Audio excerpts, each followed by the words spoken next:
The dominator of reality, the metaphysical Joe is here.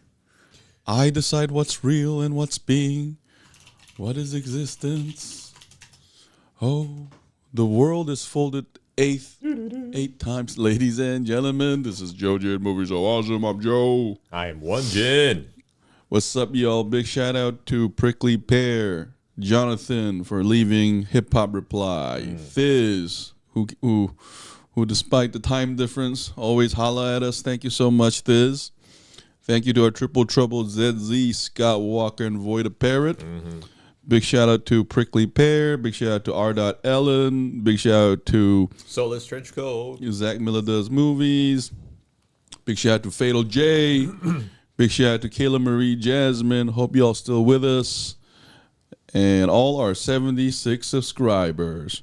Today, we are going to do 3 reviews and then let's talk. Yeah. So our first review is going to be The Rip in Netflix, starring Matt Damon and Ben Affleck. Directed by Joe Carnahan. And then we're going to do a review of A Night of the Seven Kingdoms, the first episode. And then we're going to do a review of Smashing Machine, starring The Rock and Emily Blunt. And then we're going to do Let's Talk. Anyway, this is going to be our spoilers review of The Rip. Here we go. You know what, Won-Jin? Yeah, you know, it was all right. Yeah. It was all right. You know, to me, on the title, we said that it was an entertaining mix of old and new. When I watched this movie for the first 20 minutes, it reminded me of all those, you know, like corrupt cop flicks from like the mid 2000s. Yeah, it was just like that. You know what I love about it though? Sorry to cut you off. I just love how they threw it in at us. Like there wasn't no like preamble. Yeah. But please go on. Oh, what's up, Walker? Oh, Walker, what's up? Hi, there. My Grizzly news. There has been 4 shark attacks. Oof. Oh, wow, that's scary.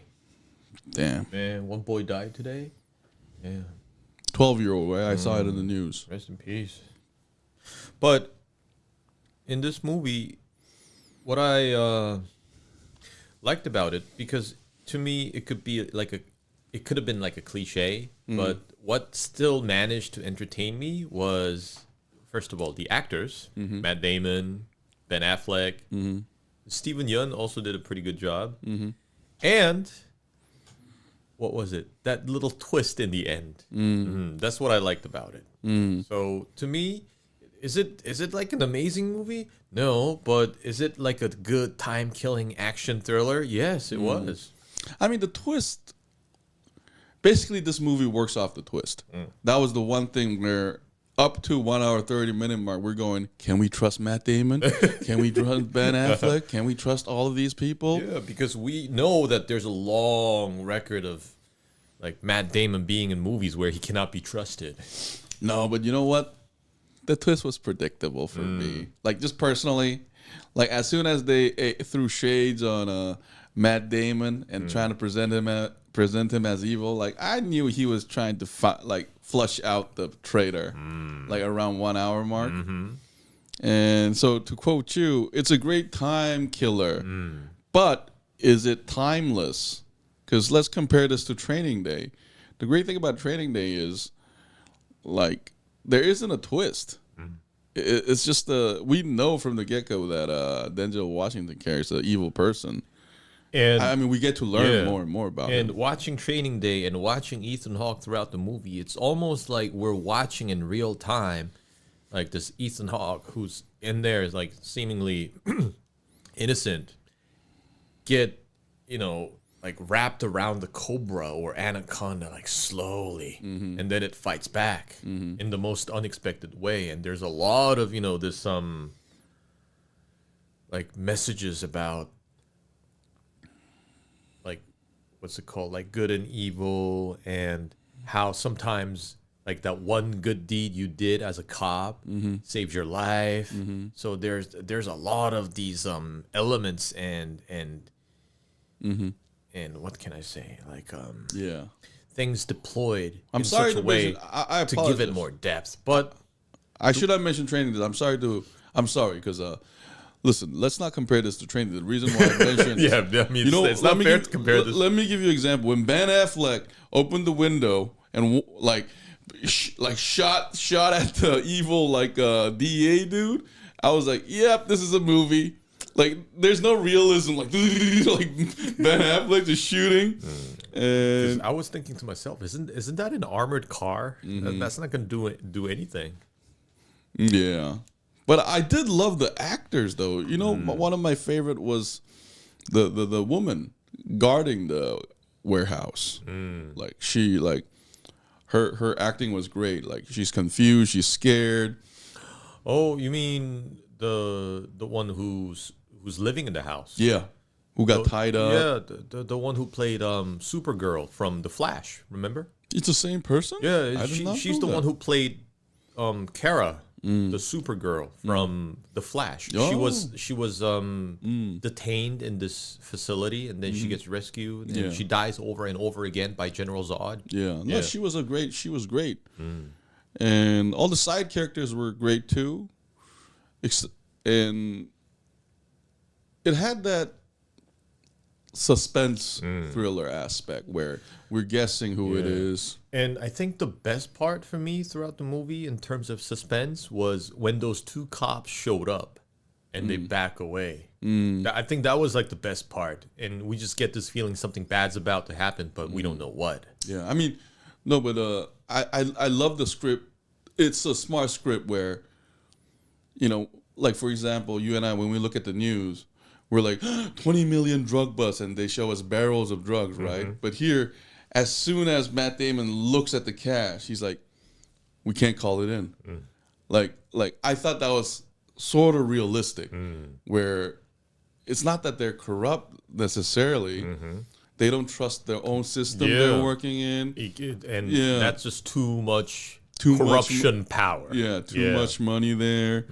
So that was a good part. Like, I love the 1 hour up to 1 hour 20-minute mark until like the cartel says pig on the Morse code. Oh yeah, and flashing. Then when Ben Affleck started going out, and then they showed us a shadow of Matt Damon pointing the gun, I was like, yep, these are good guys. They're not dying. Like, they're not dying. And then I knew it was, that's when I was 100% sure that Matt Damon was flushing the traitor out. I guess it's also like foreshadowed by what's tattooed on his hand. Are we the good guys? What was it? And we are and always will be. Yeah. Yeah. And you can kind of tell that maybe, these guys are the good guys. No, but they do a good job of confusing us. Kind of like the way, what's the movie we just watched? Knives Out, where we're not sure who's the villain here, who possibly killed the captain. And it was entertaining in that way. Yeah. And it kept us guessing for quite a while. Let's say that. But it went to that predictable conclusion. Yeah. Justice! And then, man. One thing I was bummed out by was that, what was it? The Lenco, you know, that armored car, not being used for something even more dramatic. Because I was hoping that car, I mean, from the looks of it, it was so badass. I was hoping it would have like a bigger role in some action sequence. Just like in, what was it? What was that movie? Fast 5. Because we see that armored car also in Fast 5. So I was hoping that they would be ambushed or surrounded by like cartel gangs or something, and that DEA, that armored car would show up and, I don't know, show us some serious firepower, blah, blah, blah, blah, blah. But no, it was just like a normal chase. That was no different from a regular car chase. No, but when I say like entertainment's old, is, you know, this kind of like suspense thriller was really popular in the 70s and 80s and 90s. You know, I think it just has that classic feel, but it also has this great overlay of a smart script that sort of pays homage to that. Like you mentioned the corrupt cop genre, but I think it's also a call out to that movie where the movie is straightforward. It's there to entertain us. And it's like, who is it? Who is the bad guy? And keeping us guessing. that aspect, I feel like that's from old movies. Just very, it's one of those movies our fathers would love. Yeah. Just watch it and turn off our brain and like, I can't wait to see what happens next. Yeah. And, what's up, ZZ? Zizzy, what's up?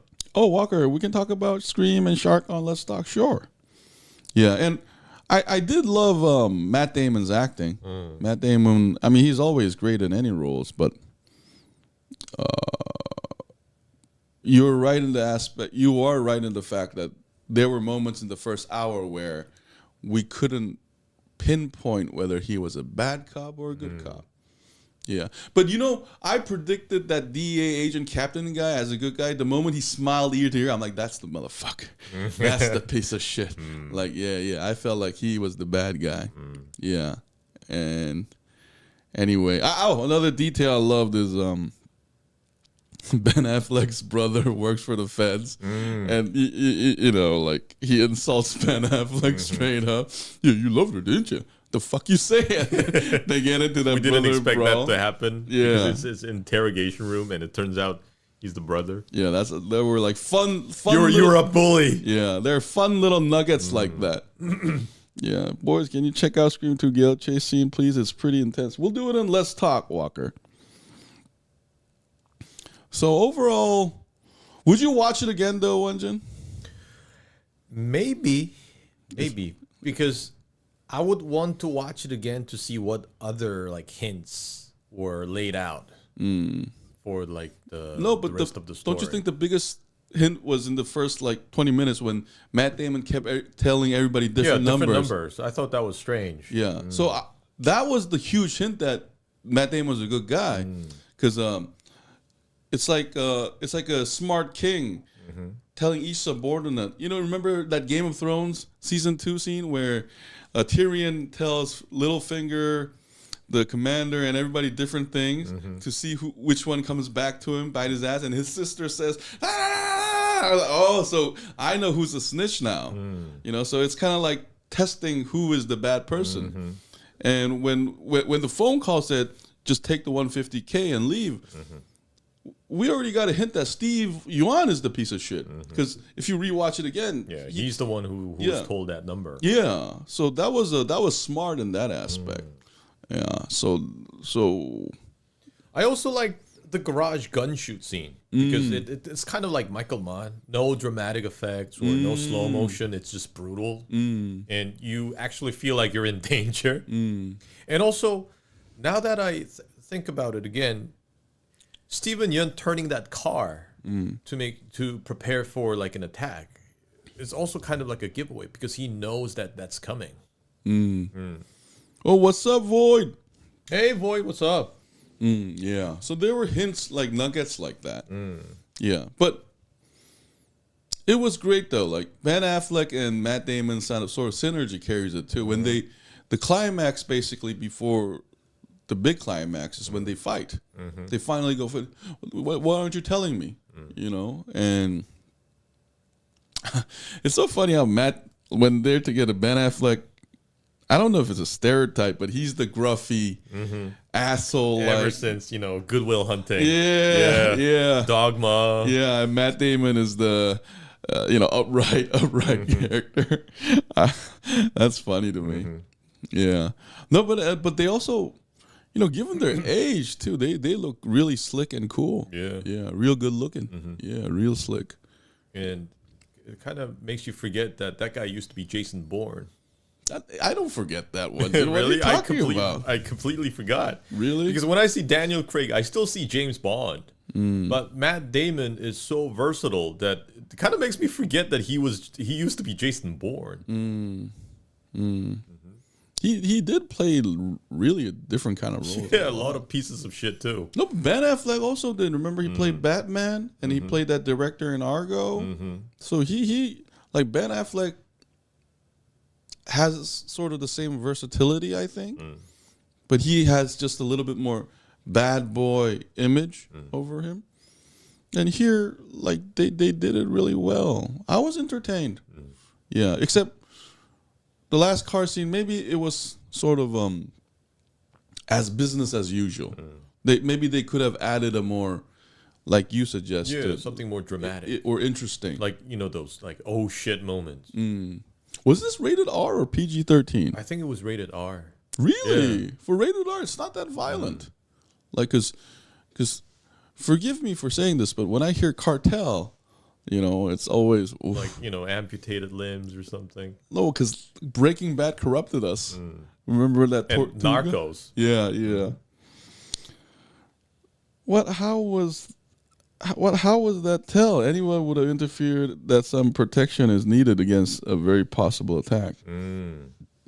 Yeah, but just assuming that there would be gunshots coming through the garage door, isn't that kind of giveaway as well, if you think about it? No, but it's like, why do you insist on counting money there then? Who? The cops. There are all sorts of like rooms there. Why do they have to move them all to the garage? No, but isn't that like what Matt Damon ordered? Or was it? Yeah. No, that was just following protocol. No, but I thought you were talking about the way Steve Yeun. Yeah, he turned the car around. No, but it's not perfect because remember Ben Affleck calls the ICE agent. So. Oh, you mean DEA? DEA. I'm sorry. I'm the immigration guys. Yeah. I get confused sometimes because they seem very violent organizations. So many federal agencies based on TV shows and recent news. But anyway, back to this. No, but the plot isn't perfect though. I mean, there are plot holes. Like if Ben Affleck didn't call the DEA agent, was Steve Yeun supposed to? And there are things that get brushed aside like that. I like the reveal of the twist. How up until that twist is explained to us, we still assume that Ben Affleck and Matt Damon have like beef. And I love that tension in the back of the armored car where they pull out their pistols. I thought they were acting already. Yeah, though. as like a fuck you to each other. But then it turns out that they're just getting their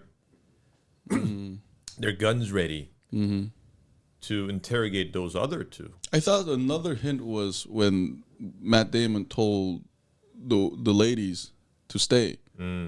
I said that was also a hint. Yeah, because I felt like they were acting already.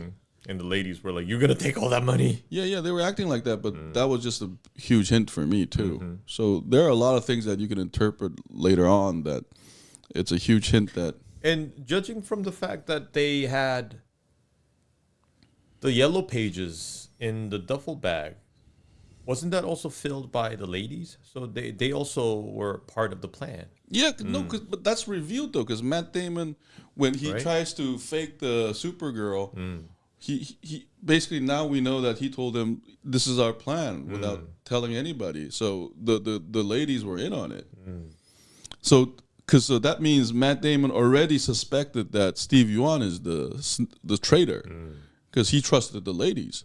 So I mean, to be honest, the twist wasn't, like, for me personally, okay, it wasn't such a big twist at all. But I did like the intensity of it. Like I wish Steve Yeun got like shot in the face. That's what I wanted to see. Like I thought it was weak, but the plot twist was a 10. Okay, then why even wear a vest? What does that mean, Void? See, boys, this movie was the perfect example of how things can turn out if there is communication. They were this close to shoot each other before they started speaking in the back of that van. No, but later we already know that in later flashback when Matt Damon chases Ben Affleck, he already had that conversation at one of the cartel empty houses. So the twist was, for me, the twist wasn't. I just liked the script. I thought it was like a great. If this was a novel, it would make a great airport novel. Yeah. Like I would just, if I'm going to America in a 15-minute flight, I would like enjoy this. Oh shit, what's happening? What the fuck? Like you know, like, because even like twist movies has to be predictable a little bit. You can't go, what? It turns out Supergirl was the whole mastermind? That don't make no sense. Like, what's that movie? Like Saw? Yeah. It has to be like believable. So I thought they carried the predictable, believable, yet yet unpredictable. Like really, like balanced it well. That's what I mean by the old kind of movies. That's the kind of suspense thrillers we liked. And the bad guys have no room for redemption, and I think that's the reason why they first like showed that that lady cop get shot in the beginning, so that we know that there's no mercy waiting for them towards the end. Yeah, like we don't feel sorry for them at all. Anytime they break bones, we're like, yes, yes, like amputation, yes, yeah. Oh, hold on. Jin said it was suspicious for Yeun to expect gunfire, but by that logic, it would also be suspicious to wear a vest. Yeah, I guess they. What was it? After the two cops show up and they suspiciously disappear. That's when Ben Affleck tells everybody to like gear up. And that's what also kind of made me feel that maybe they are corrupt, because I thought maybe they're actually there to rob the place. Yeah. So yeah, but I thought that could be the possibility behind like wearing a vest, because they expect like a cartel or corrupt cops storming the place. No, but I know it's Matt Damon and Ben Affleck, but the lead is Matt Damon, because we only get to glimpse into his head later, along with the side characters too, because the other characters they keep saying, what is he thinking, right? But we're also thinking about what he's thinking. So like it's Matt Damon's acting that really carries the tension, because we don't know what's in his head. And when that's revealed, that's when we get, oh, that's what was happening. And so he is loyal. So the movie intentionally shows some scenes where he looks shady, whereas some scenes where he shows the photo of his son. Yeah, so it's keeping us guessing. Yeah, and then they have they have bad dialogues. Yeah. Like Ben Affleck's like, no, he lost his son. He has nothing to lose. He might go crazy. And then the other lines, he seems like a kind guy. So they're keeping us guessing. But the important part is the Matt Damon's mind. And then finally when we get it, that's when we get the catharsis. Oh shit, he's a good guy, and he was trying to flip, and then he's like, oh, thank you, Supergirl, get that 20% off that 200 million or whatever. So it's all happy ending. I'm sure if it was real life, the cartels would find that Supergirl and ask for the money back. Yeah. So I was thinking maybe like the whole team was corrupt at that time. Maybe because they never. So they knew that what was coming. Like Stephen Yeun turned the car. Ben Affleck, he tells everybody to gear up. Yeah. But anyway, shall we give a number grade? Yeah. I would give this movie, it a 7. Solid 7. I liked it. Is it like the best movie ever? No. But will it entertain you? Yes, it will. And it's always a treat to see these great actors in the screen. So watching Matt Damon, Ben Affleck do their things, it was always, it was entertaining. I think Netflix liked this script because this is one of those TV movies you talk about. So like when people drop into Netflix, if they're really bored, they can just watch this and kill time. Because I think this is Joe Carnahan's like kind of movie. I think he made that movie called Narc. Wasn't that with Colin Farrell? It was also like this police movie. Yeah. And it's got the suspense and some action. Yeah, the script is pretty basic, but still is entertaining. I'm gonna give it a 7 too.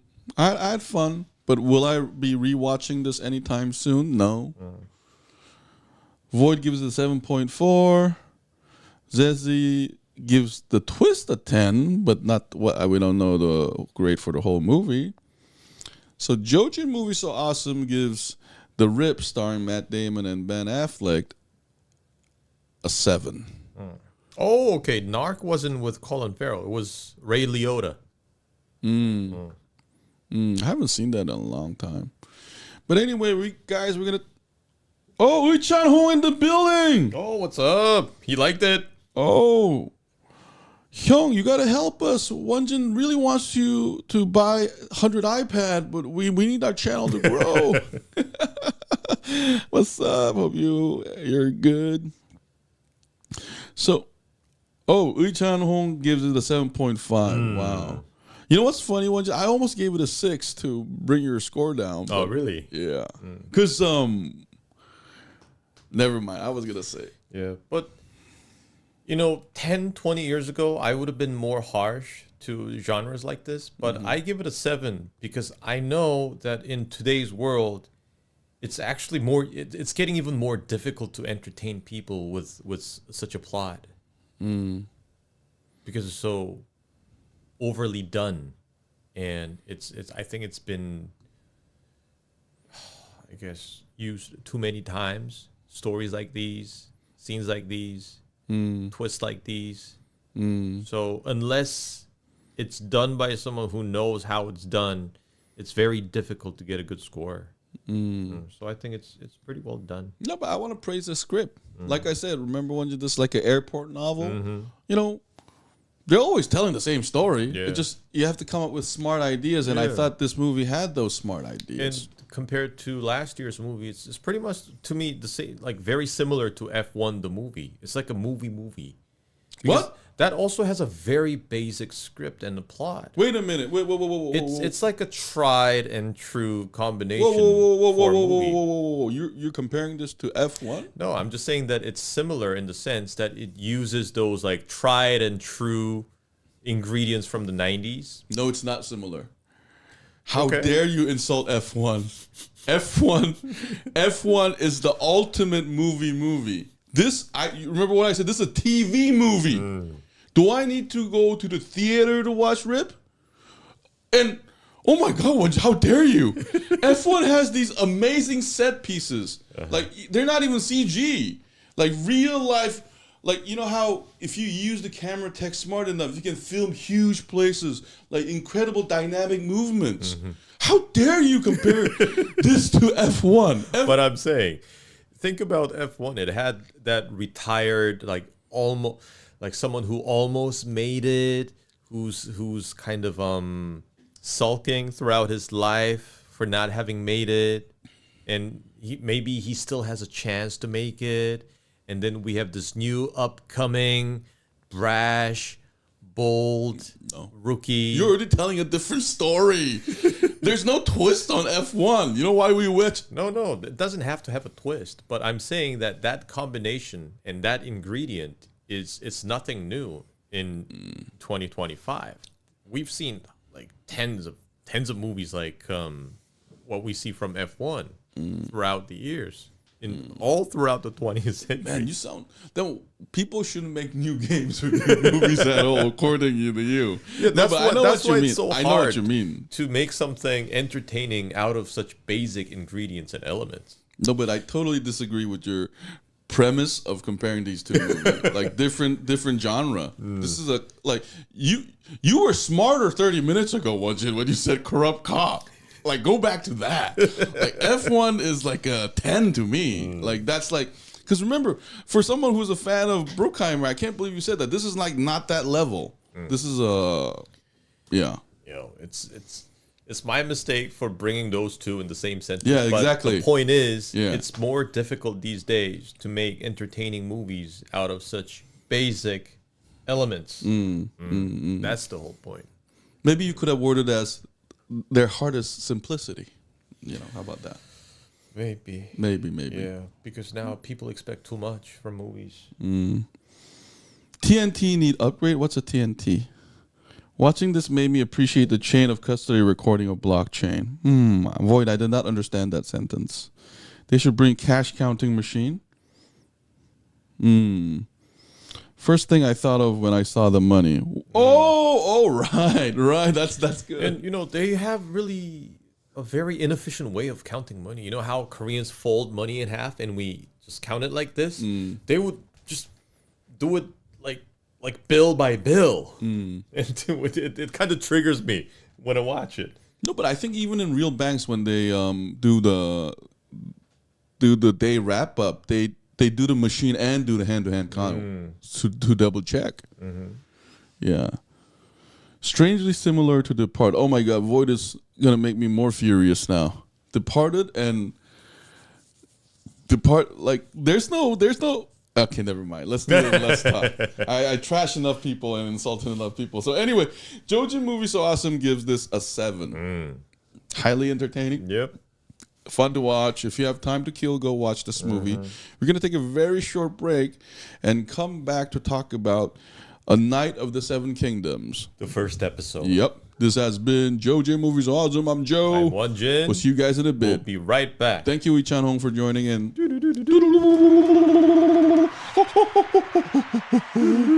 Yo, F1 is in a pedestal. That movie is immortal now. That movie should win an Academy Award. Movie. Just to tell everybody else